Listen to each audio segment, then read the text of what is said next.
Live from the Metal Mayhem Studios in Rochester, New York. We are gold.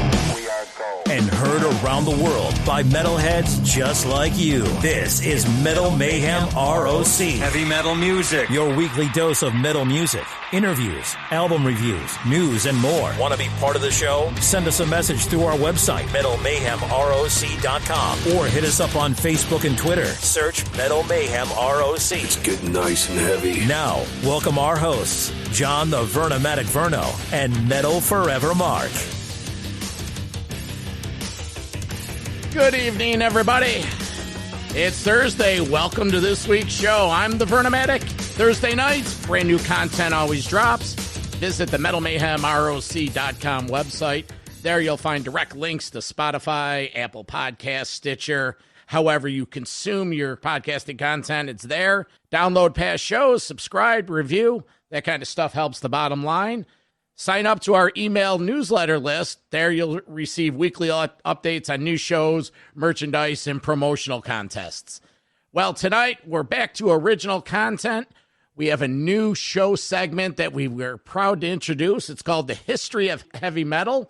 And what we do, I invite a couple listeners back onto the show, and we have a roundtable discussion, and we concentrate on a different year. Well, we decided to do a 15-year range starting in the year 1973. I feel, along with some of the Metal Mayhem correspondents, that was really the birth of heavy metal and hard rock coming from the 60s and early 70s. That's when stuff was really starting to wake up. So I went into the archives, I dug up a couple correspondents, and I'm proud and excited to welcome to tonight's show from MOTORLORD, Ian O'Rourke. He's the lead guitarist and vocalist. Ian, welcome to Metal Mayhem ROC. Vernomatic, I am glad to be back here. I'm excited to be with you and our other co-host here. Yeah, we have a fan favorite from the outskirts of New Jersey, Metal Mayhem ROC correspondent, Metal Walt. Metal Walt, welcome back to Metal Mayhem. Verno and Ian, good to hear you guys again. And yes, Metal Walt coming to you from his Metal Walt in northern New Jersey. Ready to rock the horns tonight. So you two are fan favorites. You've both been on the show. You contribute with content, and I got excited when we were talking off air, and we decided to start this series, The History of Heavy Metal.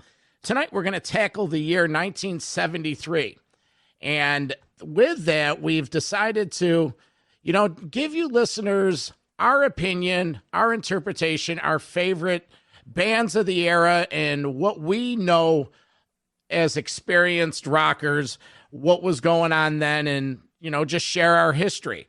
Well, what do you know about 1973? 73 was a very interesting year.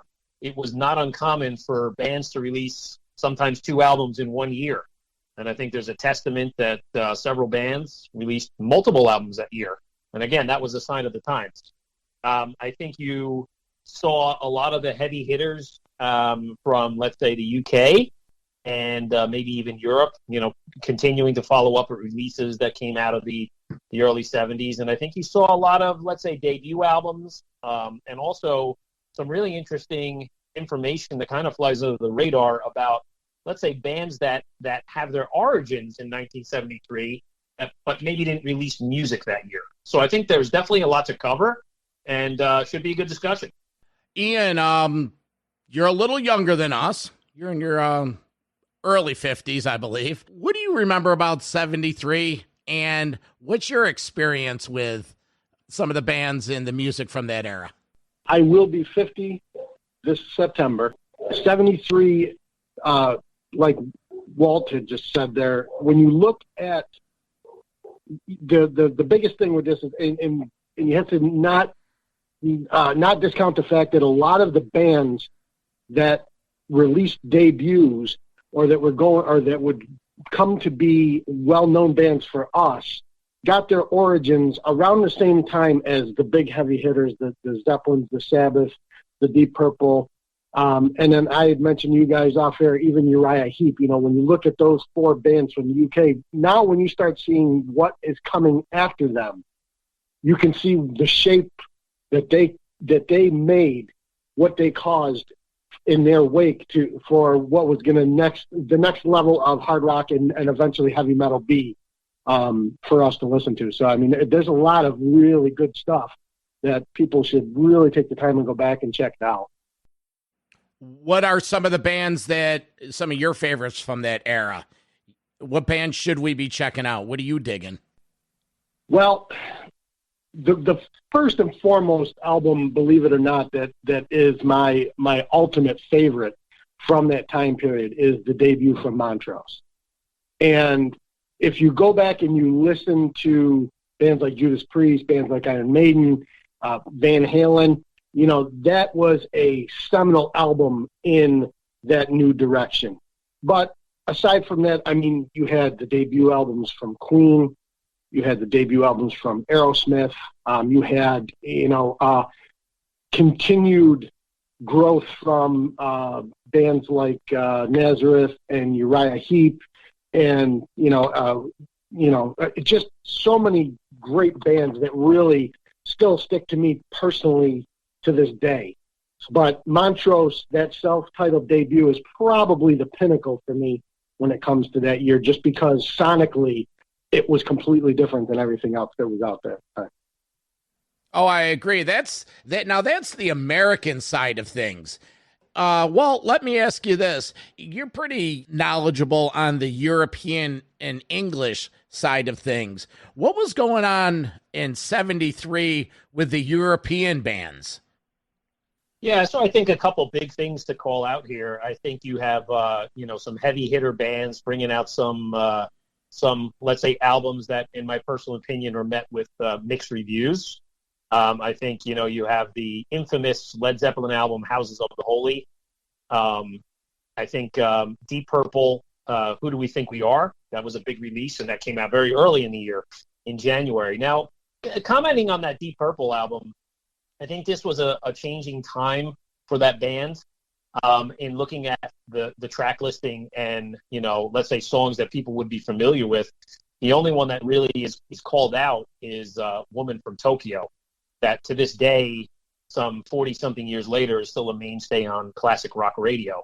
To be honest, this was a band that was burnt out and coming off of 3 or 4 albums prior and the massively successful Made in Japan live album, which was released the year before.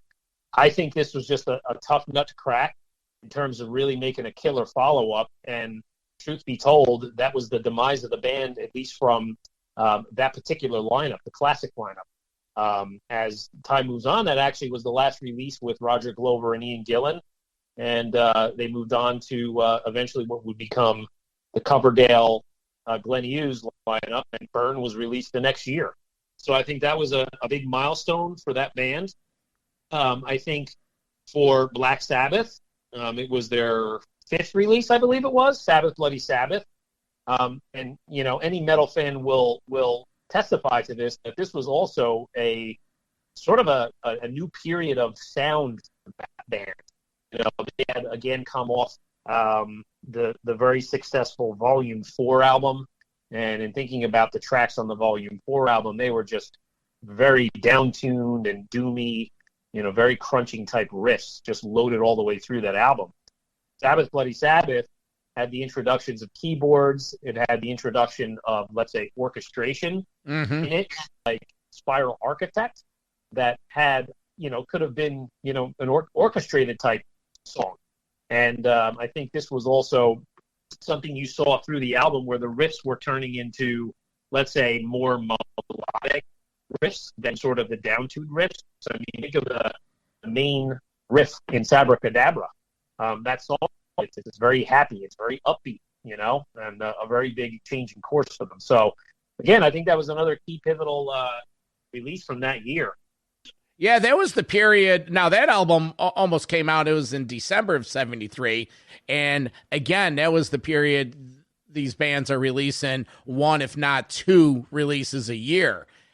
What about some American metal, Walt? Alice Cooper, any of those kind of bands? Yeah, so in terms of Alice Cooper, I mean, again, that was the one artist that comes to mind that did release 2 albums. The band released Billion Dollar Babies in February and then came back later in the year in November with Muscle of Love. And, to me, these are 2 contrasting albums in terms of the memories behind them. I mean, when you think Billion Dollar Babies and you look at the track listing down there, it's a stellar release. I mean, you have Elected, Billion Dollar Babies, No More Mr. Nice Guy, Sick Things, the staple that to this day he still does in his live show, I Love the Dead. I mean, these are very, very strong tracks that really stood the length of metal time. And, again, 40 years later are very common to most bands and to his repertoire for his show. Now, subsequently, the second release, Muscle of Love, I think, fell a little bit flat. Certainly not a bad album. I mean, you really have the title track is as a memorable track, but the rest of it is kind of, let's say, a little bit lesser in quality. And so you see the contrast and differences that, can you imagine, a band putting out several releases in 1 year, and you have one that's a smash and the other one that's a complete flop. Pretty amazing stuff. Ian, this question's for you. What about some of these other English bands that you're more familiar with? Now, you briefly touched on bands like Uriah Heep and Nazareth. Are these the offshoots of some of these other established bands? What's the history of these bands? So Uriah Heep and Nazareth had already established themselves in the scene, but you had the formation of what is Bad Company, which came from the ashes of Free and with Nick Ralphs coming over from Mott the Hoople. And that same year, Mott the Hoople released their album Mott, which was a starter, or that was their debut, and that was something, anybody that's into the glam rock scene that was going on in the 70s, I mean, between Mott the Hoople and The Sweet and stuff like that, these are pivotal albums for hard rock and, eventually, like with the hair metal movement later on, but even bands that were maybe not trying to be as glammy still took a nod towards these guys because they put out a lot of really good, solid music. And then, like, to piggyback off what Metal Walt had just said, Nazareth, that year was the time when they really made a shift from what was more their bluesy rock kind of sound that they had going on early. Roger Glover from Deep Purple came in to produce their 2 albums, Razzmanazz and Loud and Proud, and it's a marked removal from their earlier music, a lot more sheen and a little bit more power and tenacity to it. So that was really big stuff. And then, like I think I had mentioned, or I hope I had mentioned, Queen had their debut album that year. And you can't turn on classic rock radio without hearing songs like Keep Yourself Alive, which was the first big single off that album. So there was really a lot of good stuff that was going on that side of the pond. The formation of bands or the evolution of bands. I mean, in 73 was when Michael Schenker joined UFO, going on the next year to release probably, one of their better albums, Phenomenon, which was a big step away from the early space rock sound they had. And then Rob Halford joins Judas Priest as a vocalist, and we all know what happened with that band. So there was a lot of solid stuff. Well, and Ian, you guys may be able to answer this for me. I'm always curious. What do you guys think? Were these bands like Queen? You just mentioned Queen's first album was in 73. What do you guys think? How popular were these bands?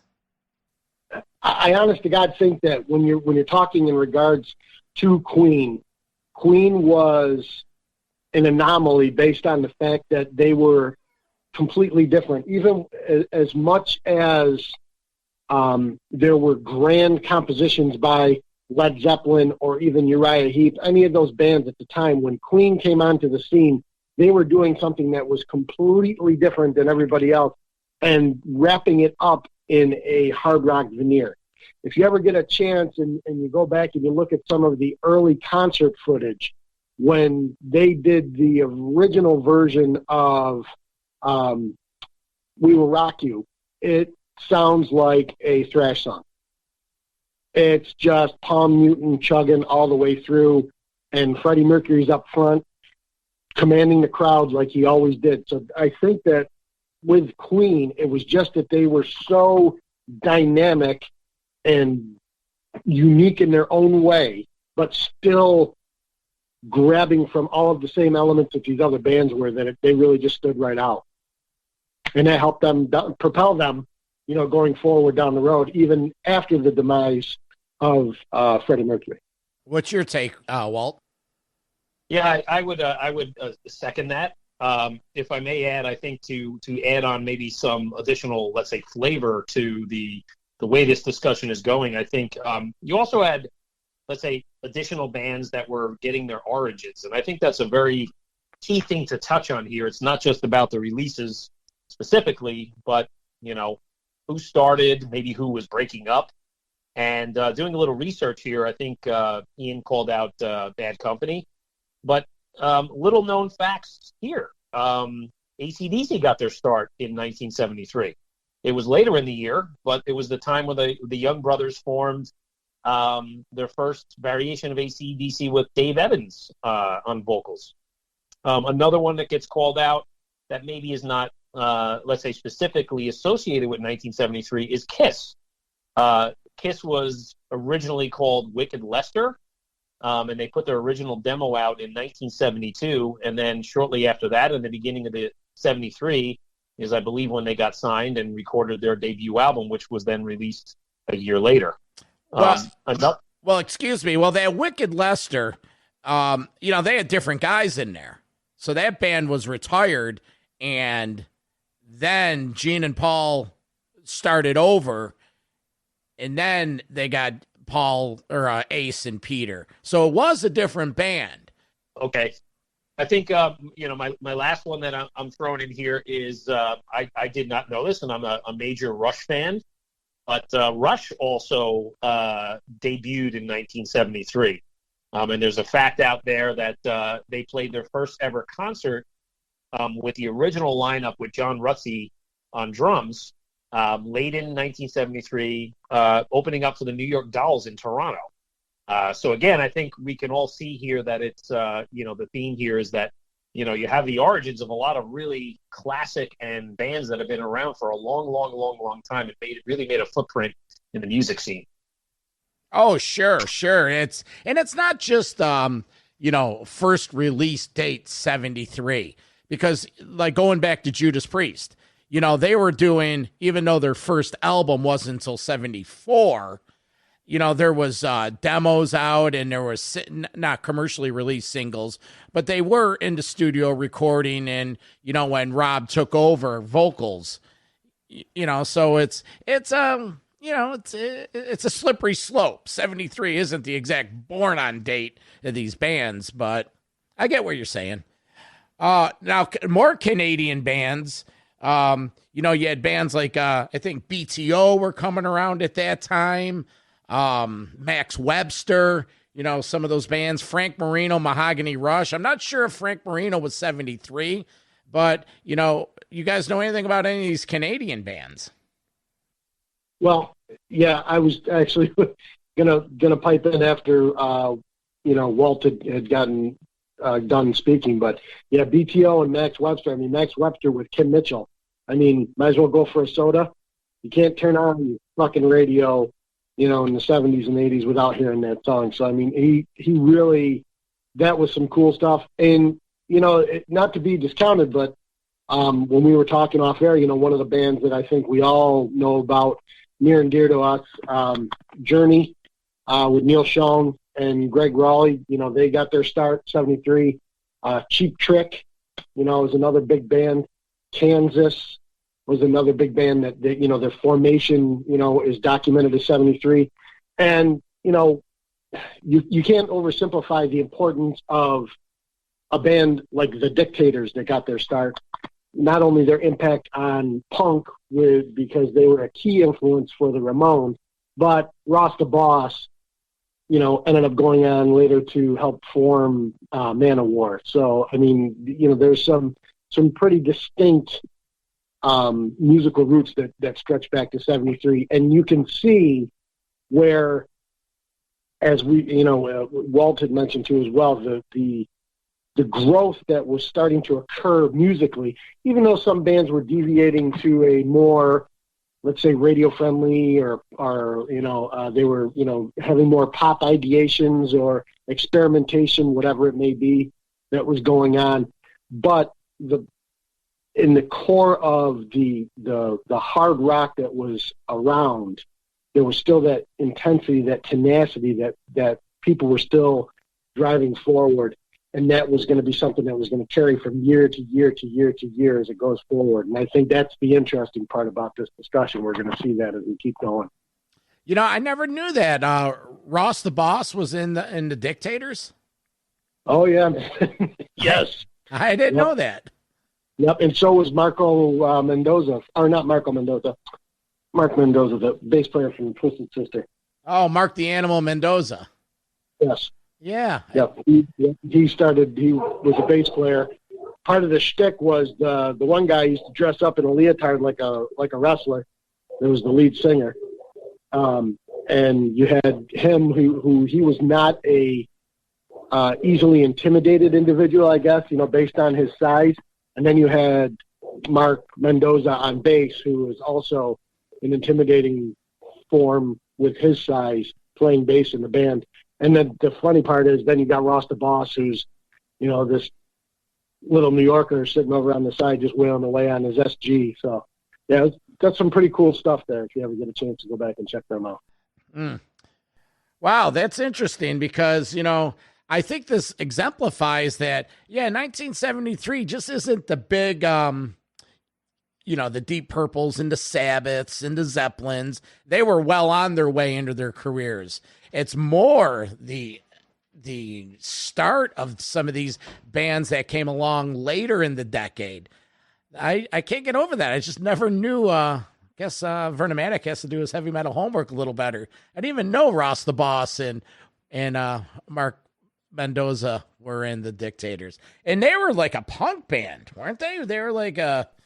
That was probably they were the seminal, I guess, heavier garage rock band that was probably, if you had to pinpoint the origins of punk, they were probably one of the ones. Same time New York Dolls were coming out. 73, their debut album was released as well. So these guys are all down from the five boroughs, area, and they all had that, even with the Ramones, that's where Joey Ramone had made mention that the Dictators were like his biggest influence for a band, just because of the intensity and the rawness and the power. Now, they didn't, play minute-and-a-half long songs much, but they kept it, pretty short and sweet when they were doing most of their material, for sure. Hey, here's one maybe we passed up in our research, is an Aerosmith release in 1973. This was the songs on the album here: Dream On, Mama Kin, Walking the Dog. Again, these are also very, let's say, well-known and legendary staples in the Aerosmith catalog. And just personally thinking, wow, I can't place in my mind that an album with songs like that would have been released that long ago. To me, that's something that maybe was always stuck in around 1979, 1980. To think that I was 3 years old when that was released is an amazing point.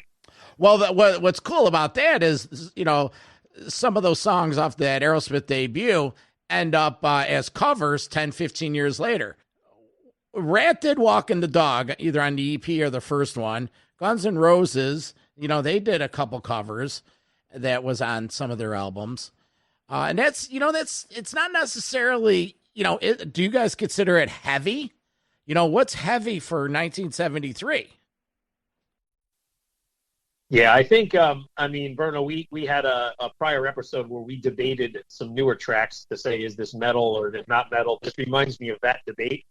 And I think it's all subjective based on your taste. I mean, I would never categorize Aerosmith as metal, but they certainly fit in the category of just driving hard rock that's also radio friendly. And again, I think, as Ian said here, there was also, quite a few of the bands that were also radio friendly that came out of this time frame as well.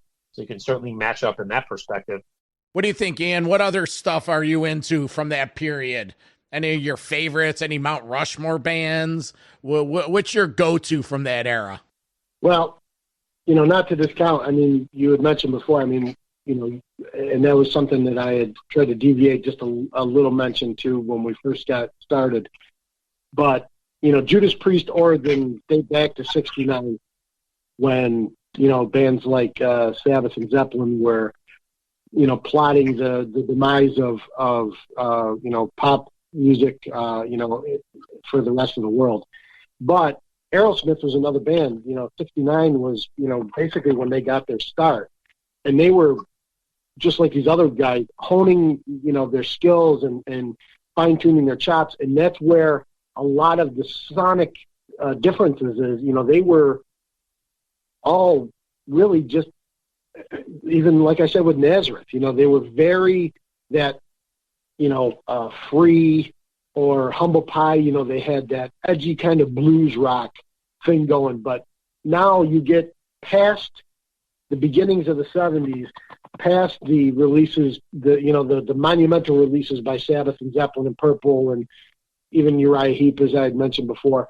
Now you see the blossom that is becoming hard rock, which eventually is going to take on is going to spurn itself and become heavy metal. But, as far as Rushmore stuff, there's so many great albums. The things that stick out to me are, so BOC, Blue Oyster Cult, puts out Tyranny and Mutation, which is their second album.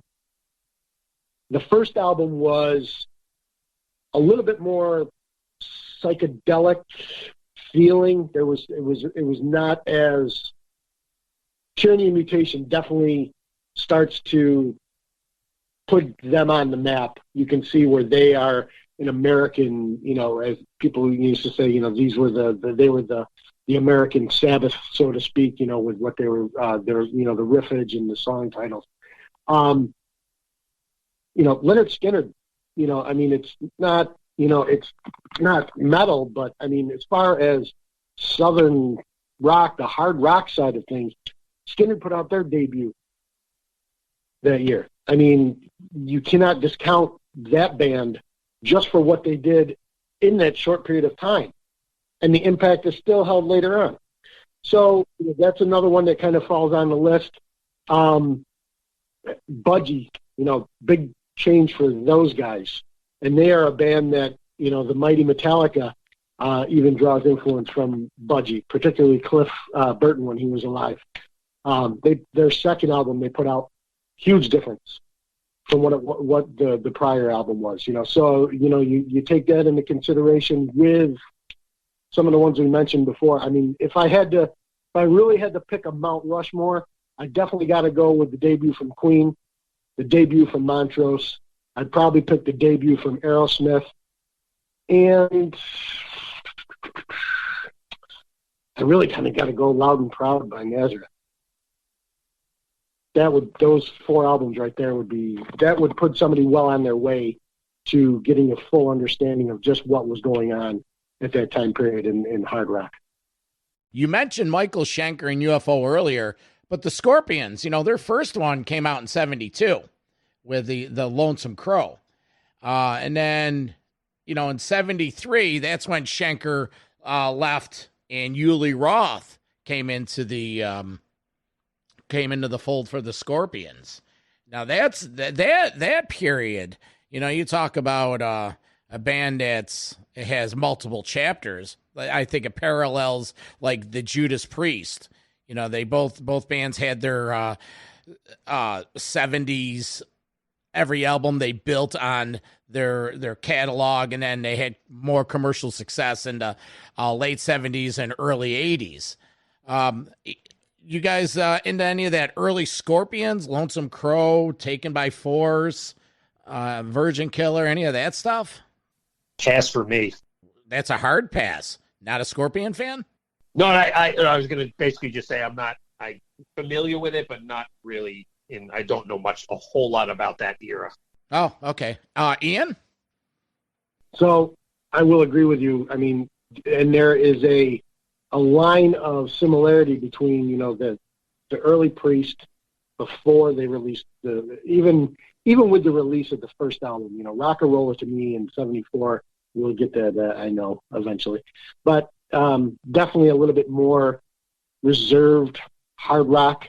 But, you look at the first couple Scorpions albums as well as the first couple UFO albums, very space rock, with the Scorpions, very krautrock, I guess, in some of their stuff.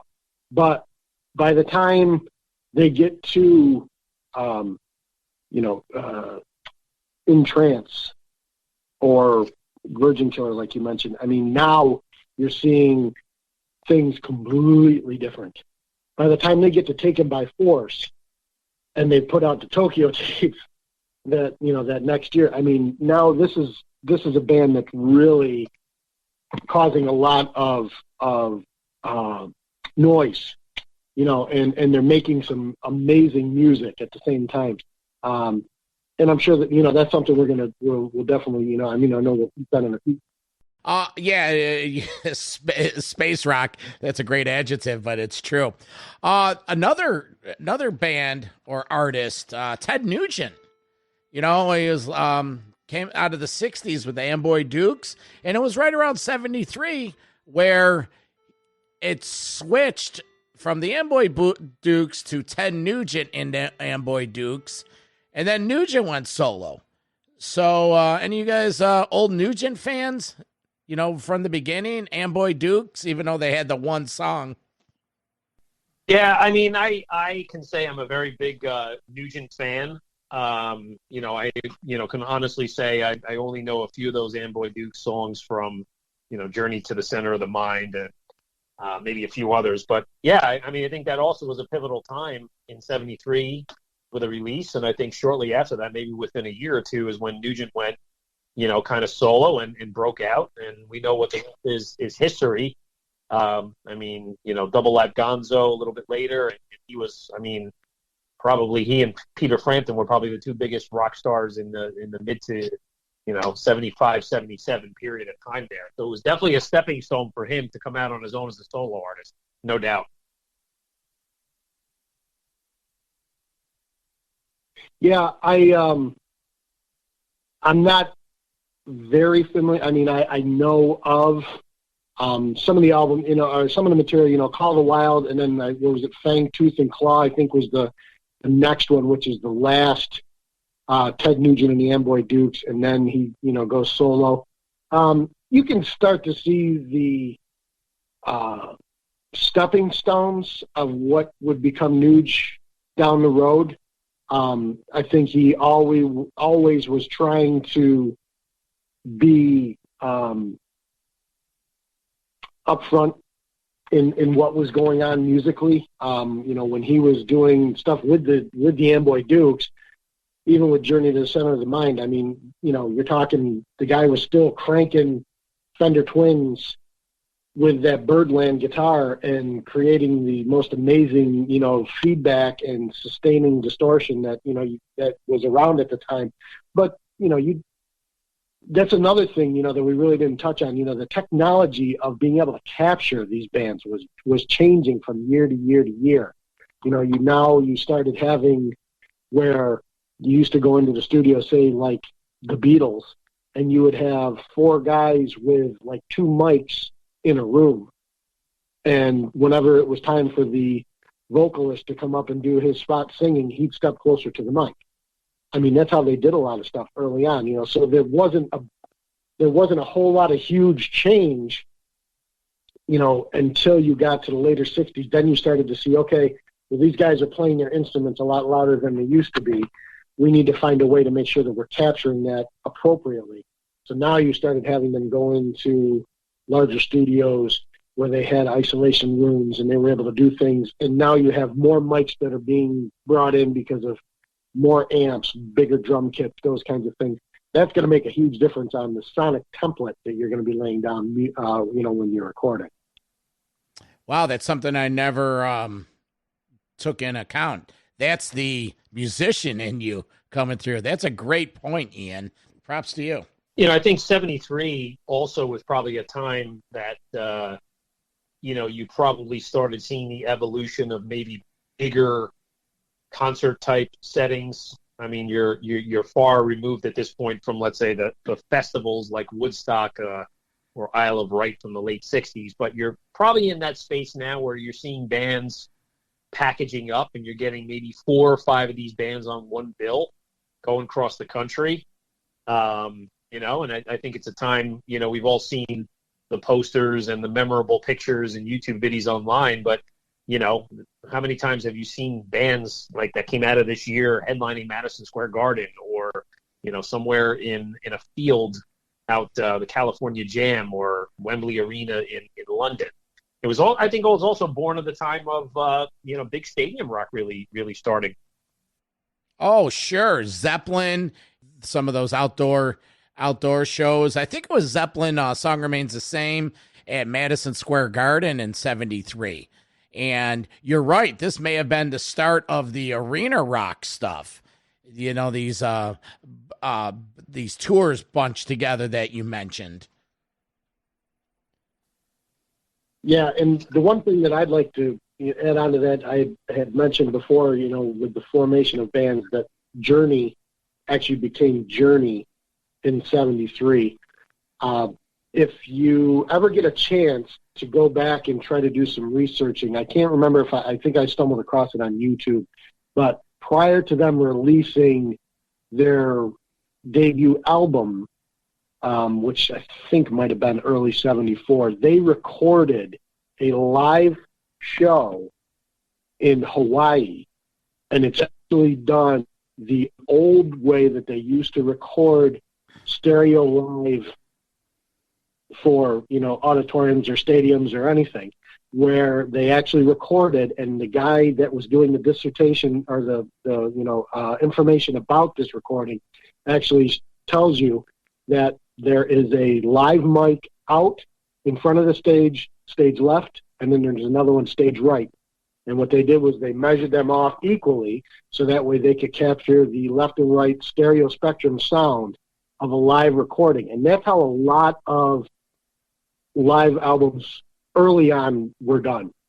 It wasn't until, I think, by the time you get to Kiss Alive that they started doing more where they were pulling from the board. Yeah. And putting that into the recording. Here's a fun fact. That Led Zeppelin was 1973, recorded July 27th, 1973. It's today. Oh my God. Yes, it was. Well, it was recorded the 27th through 29th of July, but it was 3 nights at Madison Square Garden. Jimmy Page, pictures of him chugging Jack Daniels out of the fucking bottle backstage. That's one of the images that always sticks in my head about that show. This is my take with Led Zeppelin. I'm a fan of Zeppelin. Sabbath and Zeppelin. Okay, you say the forefathers of metal. Well, it's pretty safe to say. But Led Zeppelin had the first, more than Sabbath, the imagery of early heavy metal, I think. With maybe they also shared the mantle of like the beginning of cock rock with, Robert Plant, but it was just with the Zofo and the stuff that they did, and that's just my take. I just thought Led Zeppelin was just on another level for the time that they were there. Ian, what's your take on Led Zeppelin? You can never have any discussion about hard rock or heavy metal without having Led Zeppelin be mentioned. Period. Just like with Black Sabbath, just like you said. I mean, if anybody ever tries to have the discussion and discount the importance in that evolution, when you go from the loud guitars of, Cream and The Who and Jimi Hendrix, the next logical step is that Led Zeppelin and the Black Sabbath and the Deep Purple, and as I mentioned, the Uriah Heep. I mean, when you look at the importance that they have, and at this time, yes, there was no band bigger. There was no band bigger probably until,